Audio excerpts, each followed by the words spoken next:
The story of the yawn, your brain's cozy mystery. Imagine you are sitting in a warm room, maybe feeling a little tired. Slowly, a deep, unstoppable urge rises up inside you. Your mouth opens wide. You take a long, slow breath in, and then you let it out with a sigh. You've just yawned. But why? And why did your friend across the room just do the same thing after seeing you? Let's unravel this sleepy little tale. The solo yawn, your brain's air conditioner. Think of your brain as a hard-working computer. When it runs a lot, it gets warm. And just like a laptop, it works better when it's cool. So what does your body do? It turns on a built-in air conditioner, the yawn. When you yawn, you stretch your jaw, which pumps blood around your head. That big gulp of cool air flows over the back of your mouth and helps lower the temperature of blood going to your brain. It's like opening a window on a stuffy day. That's why we often yawn when we're tired or waking up.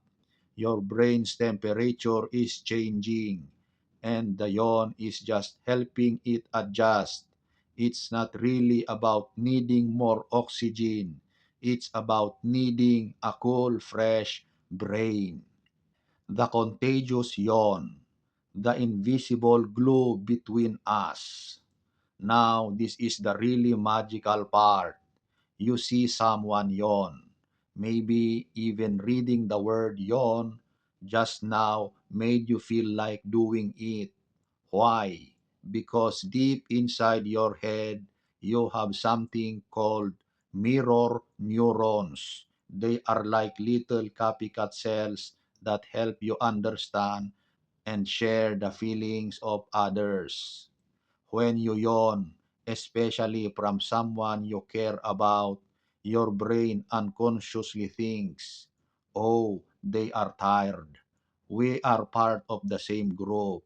Let us get on the same schedule. Let us all yawn. It's an ancient, wordless form of connection.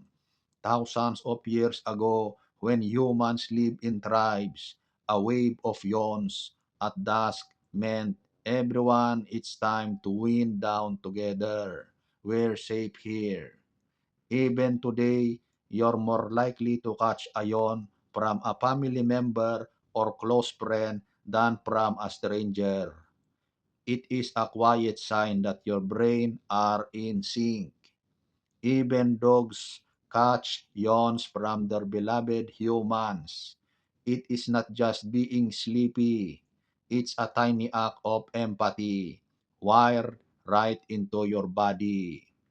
The beautiful truth, so the mystery in a nutshell. Your yawn alone to cool your busy brain. You yawn together because we are wired to connect, to share feelings, and to subconsciously say, hey, I'm with you. It's a reminder that even our smallest simple actions have roots in both biology and bonding.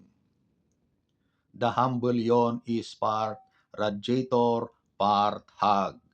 So next time you yawn or catch one from someone else, smile.